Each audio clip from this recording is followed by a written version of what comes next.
Boa noite, meus irmãos, a paz do Senhor. Amém. As crianças podem se retirar. Louvado seja o nome do Senhor. Bendito é o nome do Senhor. Vamos orar. Pai, te louvamos na beleza da sua santidade, porque tu és o nosso Deus. O Senhor nos amparou, nos ampara e nos amparará, jamais nos deixará, porque o Senhor é fiel para cumprir todas as promessas do Senhor, tudo que o Senhor falou. Então nós te rendemos graça que neste lugar, agora nesta noite, ó Deus, pelo que o Senhor é, Pai, aleluia, Deus santo e maravilhoso, compassivo e longânimo, benigno, Pai, aleluia, em nome de Jesus, Senhor, amém. Vou trazer para vocês uma palavra que Deus colocou no meu coração, inclusive algum dos trechos que vou usar aqui já foi falado aqui, só que eu vou explorar de um outro ângulo. O primeiro é o seguinte: Êxodo capítulo 17, versículo 14, é o centro ali da passagem. Israel saiu do Egito e rumo ao Sinai, e lá em Refidim, os amalequitas atacaram o acampamento de Israel. Então, Moisés deu uma ordem para Josué: pega alguns homens e vai lutar contra Amaleque. Eu vou subir lá para o cume do monte.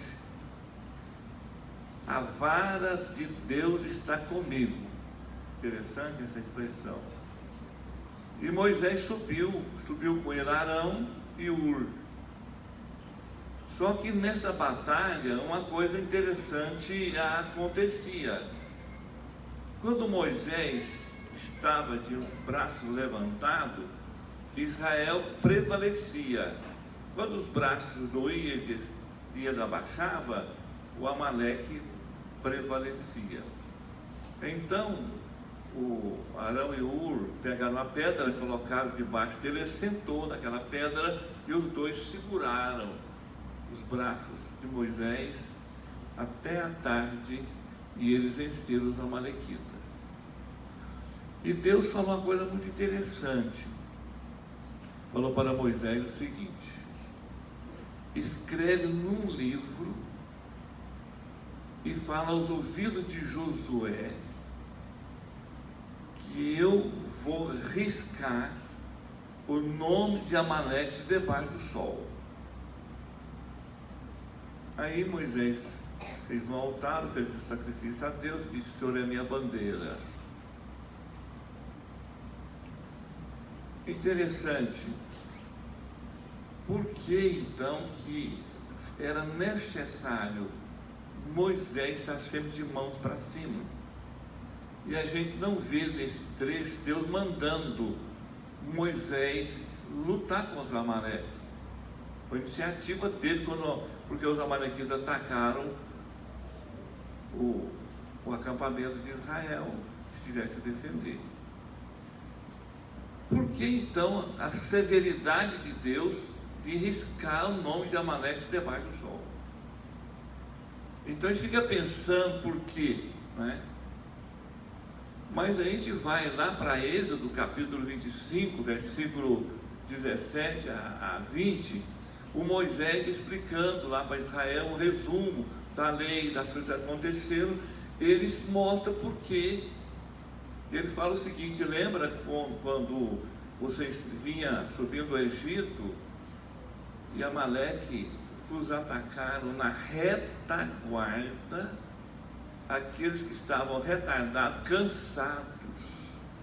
Então os amalequitas, em vez de atacar o exército na frente, os homens, que nem exército tinha, estava saindo do Egito, eles eram escravos, né? Foram atacar a retaguarda. onde estavam doentes, retardados. E Moisés fala uma expressão muito interessante: não temeram a Deus. Então esse ataque dos amalequitas demonstrou para Moisés que ele não tinha temor de Deus. E como eles atacaram a retaguarda, eles eram covardes, não tinha coragem de enfrentar a frente. E esse negócio de covardia, irmãos, é uma coisa que Deus detesta. Está escrito lá no Apocalipse que na Jerusalém não entram os covardes. Os covardes não têm lugar diante de Deus, porque Deus não nos deu um espírito de covardia, mas um espírito de destemor, um espírito de coragem. O crente, o servo de Deus, ele tem que ter coragem para enfrentar na frente, não traiçoeiramente, o inimigo. Quem é traiçoeiro é o diabo, que ama a armadilha, ataca solitariamente por trás. Ele é covarde. Então Deus não gosta nem disso. Uma luta entre dois guerreiros diante de Deus tem que ser leal. Um não pode usar golpe baixo para vencer o outro. Então a gente vê a grandeza de Deus, um Deus muito justo, um Deus muito sério. E eu quero mostrar para vocês que a palavra de Deus se cumpre. No livro de Samuel, 1 Samuel, capítulo 15, versículo 1 e 2, Deus manda Samuel ir lá em Saul, e Samuel vai encontrar Saul e fala para Saul o seguinte: não te ungiu o Senhor rei sobre Israel, sobre o seu povo? Portanto, ouça as palavras do Senhor. Assim diz o Senhor dos Exércitos: me trago à memória como Amaleque se opôs a Israel quando subiu do Egito. Então você vai e destrói os amalequitas, destrói tudo. Então eu fico pensando nos detalhes da palavra de Deus. Deus é uma pessoa normal, só que Ele é santo e espiritual. Nós somos humanos.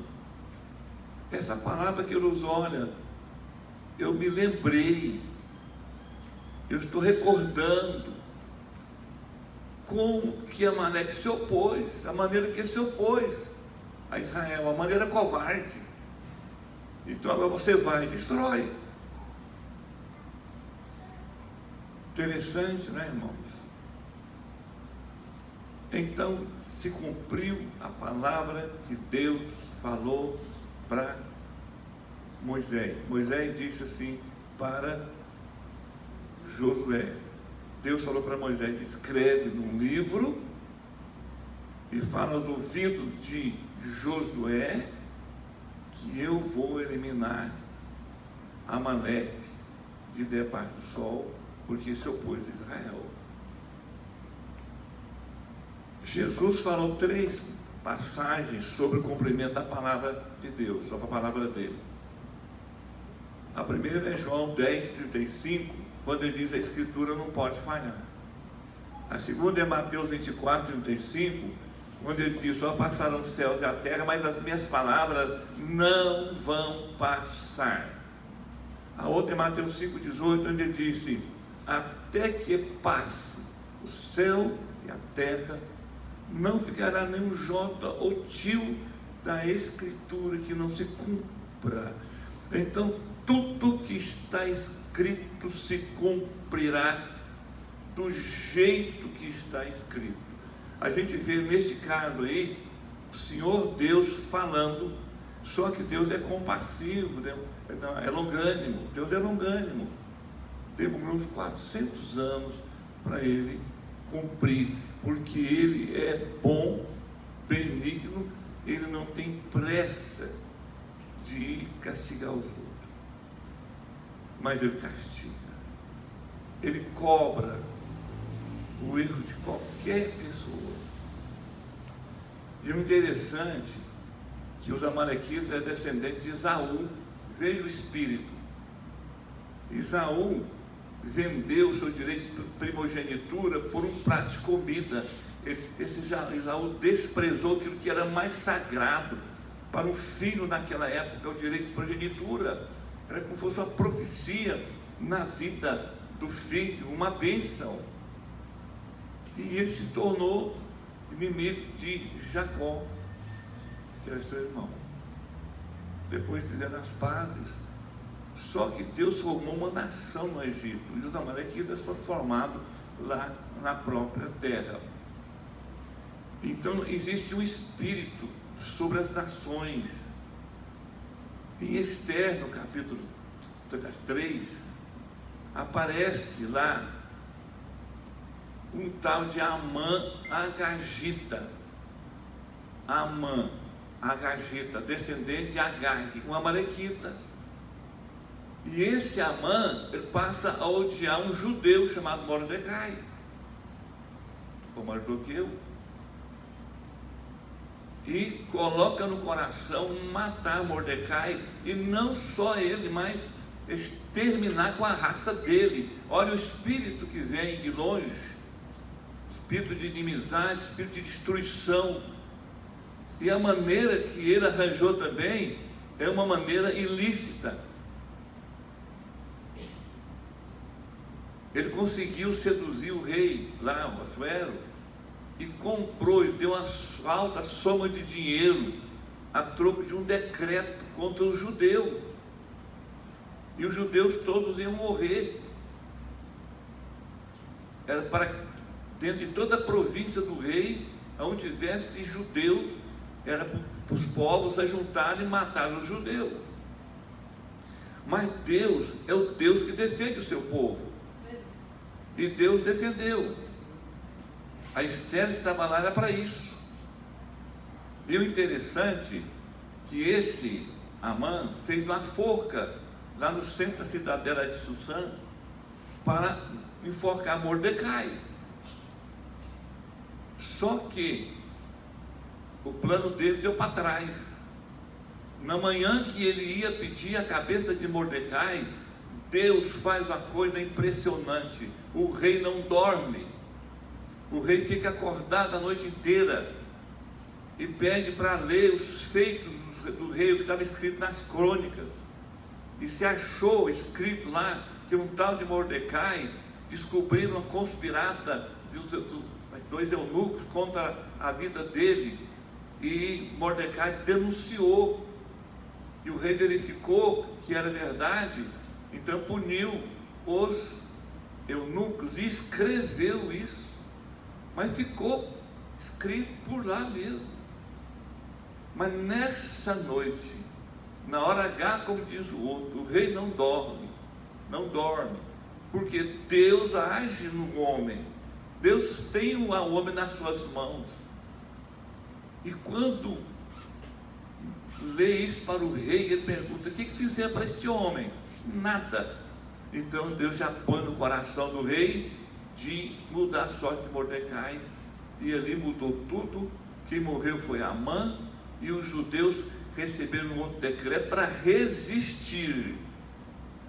E o temor de Mordecai em toda a província do rei Assuero fez com que as outras nações ajudassem os judeus. E os judeus então mataram os inimigos deles. Eles não morreram, porque Deus não deixa seu povo sem proteção. Não deixa, irmão. Israel está debaixo da proteção de Deus. Os inimigos de Israel todos vão cair, todos cairão. Deus é o Deus de Israel. Deus é o Senhor dos exércitos, o Deus de Israel. E é o nosso Deus também que nos protege. Podemos confiar nele. Ele é o nosso Deus. Ele nos protege. Amém? Sobre o cumprimento da palavra, eu vou pegar um outro texto dos gibeonitas. Quando o Josué entrou na terra, começou a conquistar a terra, apareceram lá os gibeonitas. Josué 9, 15, 14 e 15.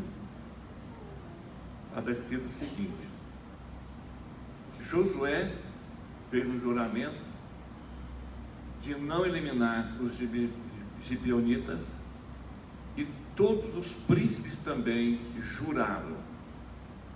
Passaram 3 dias e descobriram que eles eram moradores ali de perto. Então eles não puderam eliminar os gibeonitas, porque fizeram juramento perante o Senhor. Conservaram-os como rachadores de lenha, com pessoas para serviço braçais. O que eu quero mostrar para vocês é o seguinte: esses gibeonitas, eles usaram uma estratagema, um plano para enganar, e enganou Josué. E a Bíblia diz que Josué não orou, não consultou a Deus e fez esse tratado. Eles vieram de longe, fingindo que vieram de longe, mas moravam de perto. Então havia uma palavra, um juramento de um líder da nação com os outros príncipes. Um juramento. Na época de Davi, 2 Samuel 21, está escrito o seguinte: que houve 3 anos de fome, um após o outro. Então Davi consultou ao Senhor, e o Senhor disse: há culpa de sangue na casa de Saul, porque ele matou os gibeonitas. Tem uma tradução que disse: por causa da família sanguinária de Saul, que matou os gibeonitas. Saul era um chefe da nação. Ele não honrou o juramento que o outro chefe da nação fez. Então a gente vê, aí não é pessoa, aí é um povo, é uma nação.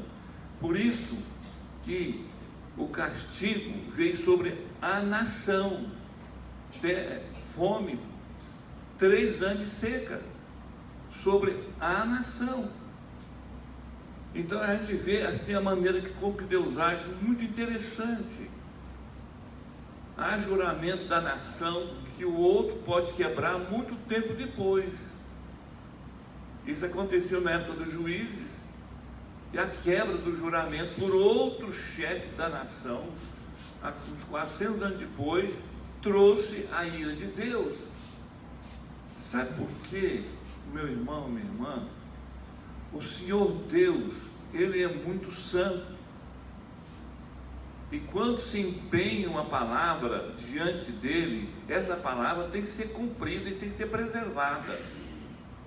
Quando você vai para a lei de votos, você vai ver que Deus é rigoroso, Deus é exigente quando se faz um voto a Ele. Números 30 fala sobre o voto do homem, da mulher, da moça, da viúva, da rejeitada. E lá deixou bem claro que quando se empenha uma palavra, se faz um voto, nem seja precipitado, esse voto tem que ser cumprido. Se ele não for cumprido, a pessoa está em dívida com Deus, vai trazer maldição sobre ela. Então esse negócio de voto, irmão, é muito melindroso.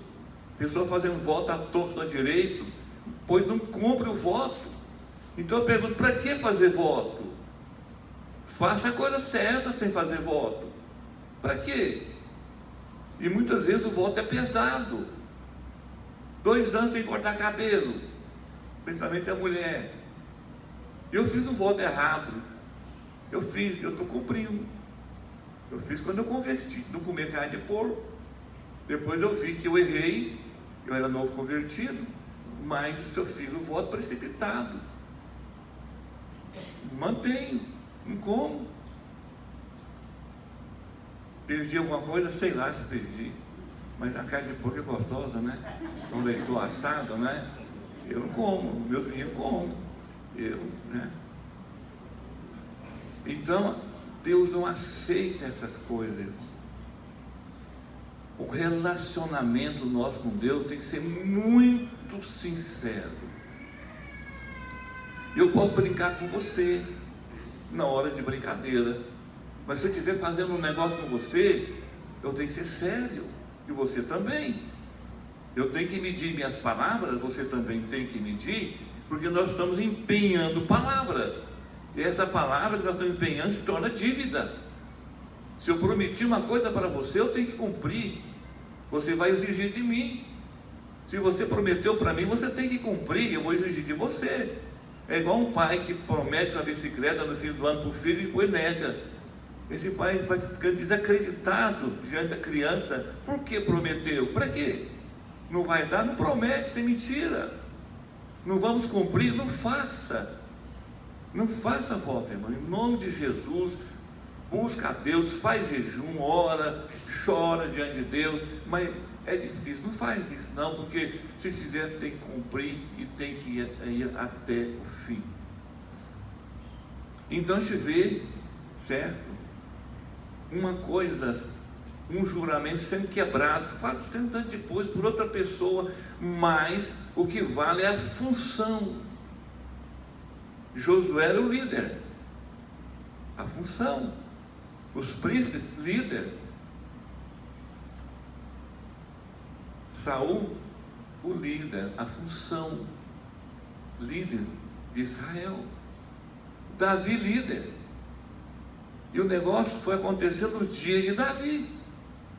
Ele sofreu coisas que os outros fizeram, porque o castigo estava sobre a nação, não estava sobre o Davi.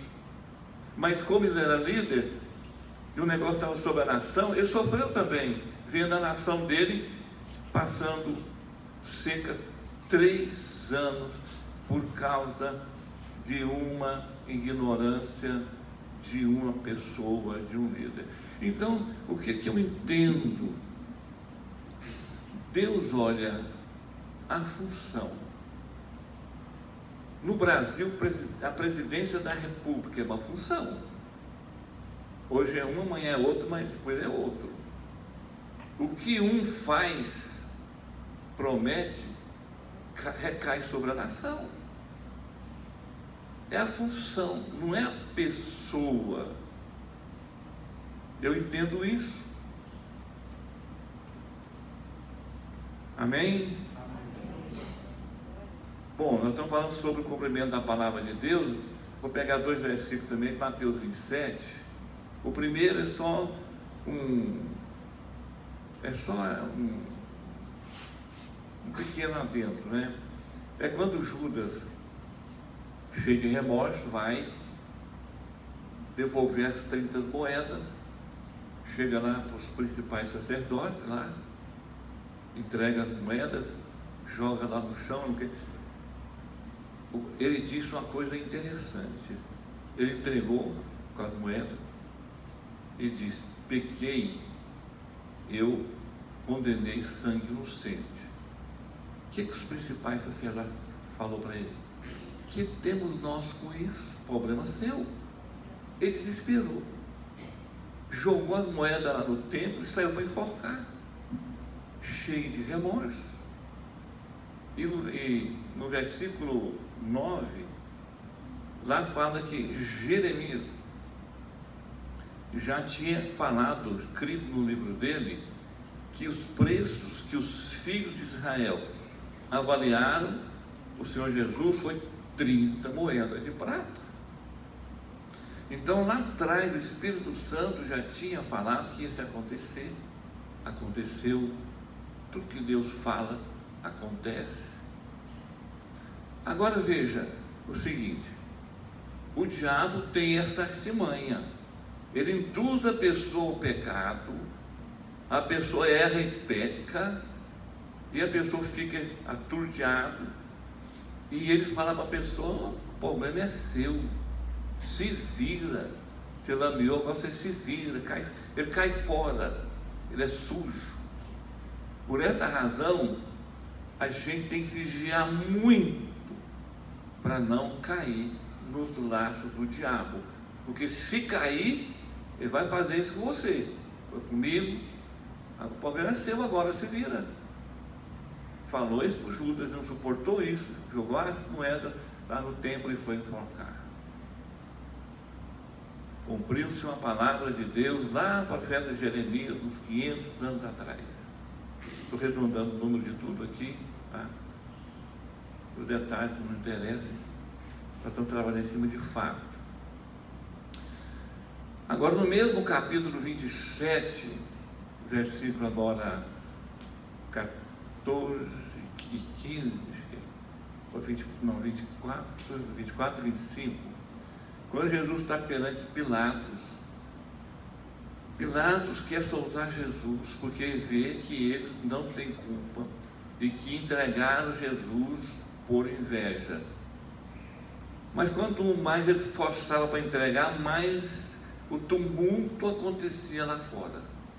Mais ele gritava com Barrabás. Ele perguntava: o que eu faço com Jesus chamado Cristo? Não é? Crucifica-o. Quando Pilatos viu que não tinha jeito, ele trouxe uma bacia d'água, lavou as mãos e disse: eu estou livre do sangue desse justo. O que a multidão gritou? Caia sobre nós, os nossos filhos, o sangue dele. Isso é pesado. O povo falou isso.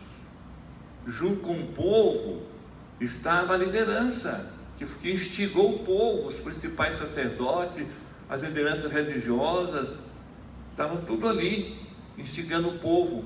O povo chamou sobre eles, sobre a nação, os preços do sangue de Cristo. Caia sobre nós o sangue dele.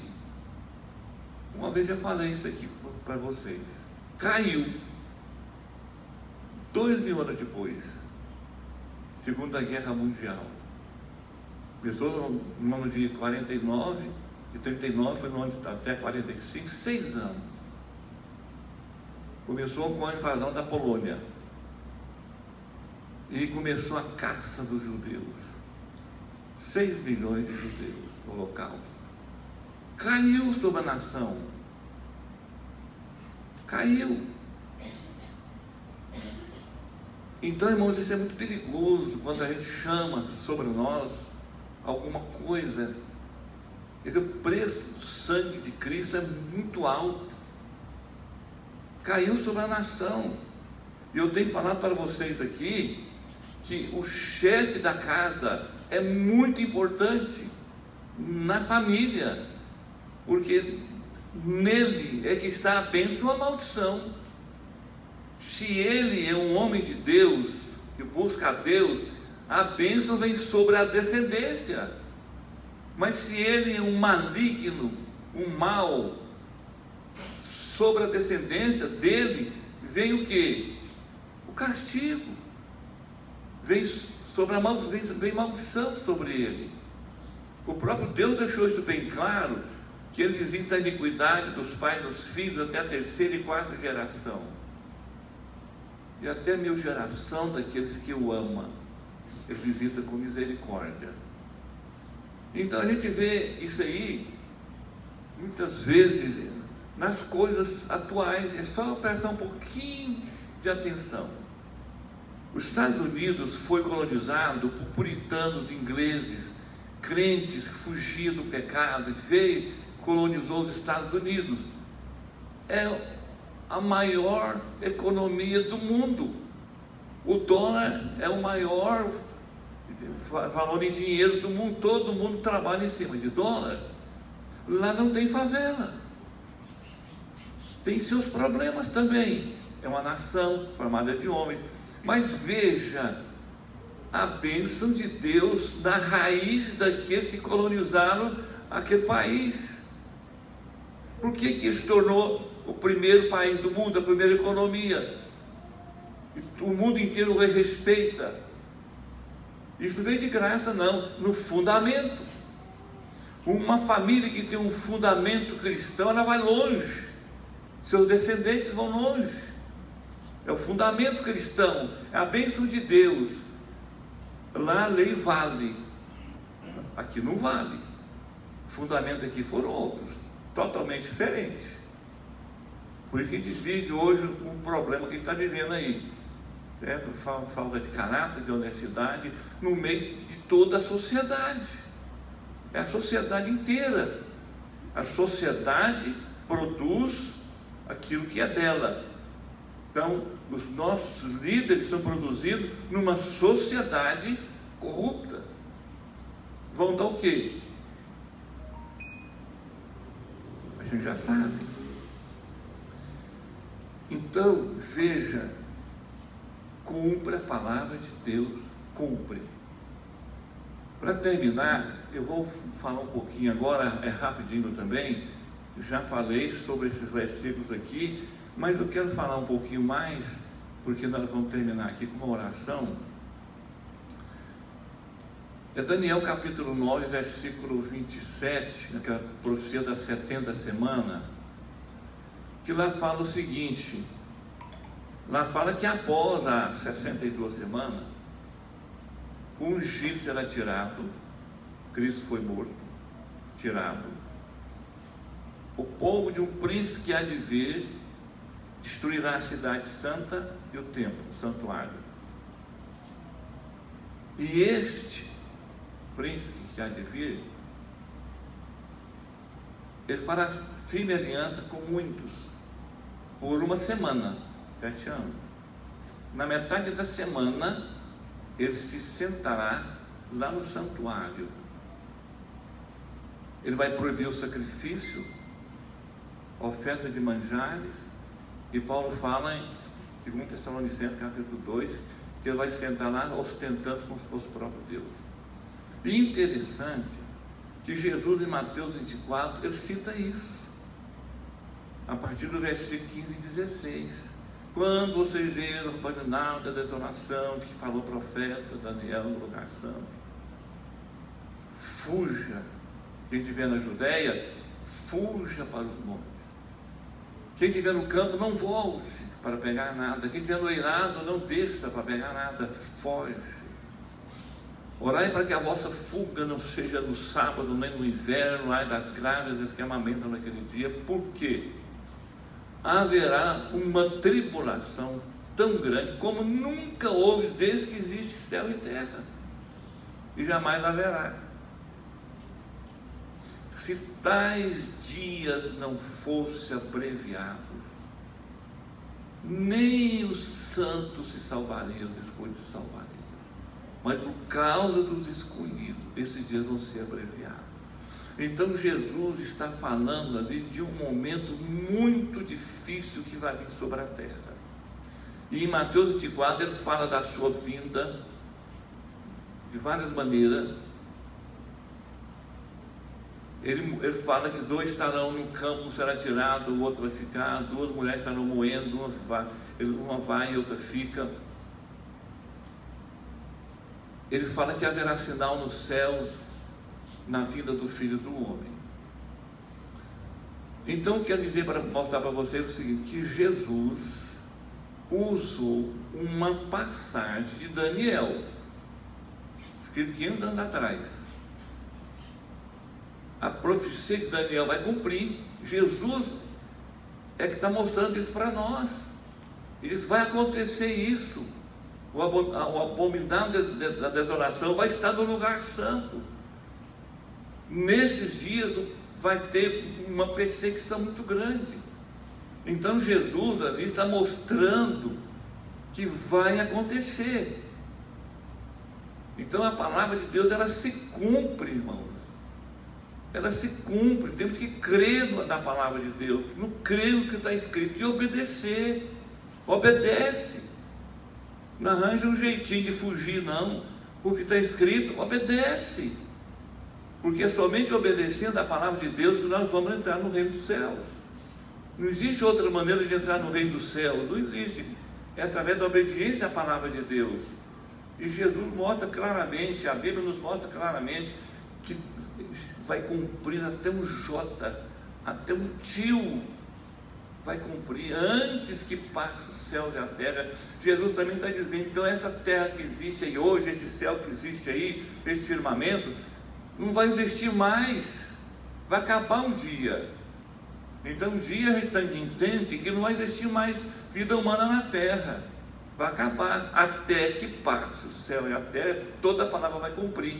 Então cumpriu toda a palavra, aí então o céu pode passar, a terra pode passar. São palavras de Cristo, nós temos que entender e crer nisso aí. Amém? Amém. Vamos adorar o Senhor um momento, cantando um canto sobre a volta de Cristo. E vamos entregar nossa vida cada dia mais a Deus, em nome de Jesus. Fique em pé, por favor. Aleluia. Deus está presente conosco aqui neste lugar. Deus está presente na sua vida. Deus está aqui neste lugar. Em nome de Jesus, renda graças ao Senhor. Louve o nome dEle. Entregue a sua vida a Ele. Se você não tem força, pede força para Ele. Pede ajuda para Deus. Ele vai te dar força, Ele vai te ajudar. Peça. Ele é o principal reconhecedor de que nós precisamos da ajuda dEle. Ele reconhece que nós somos fracos, precisamos da ajuda de Deus. Sem a ajuda de Deus, Ele não vai a lugar nenhum. Nós temos que confiar nele e entregar a nossa vida nas mãos dEle.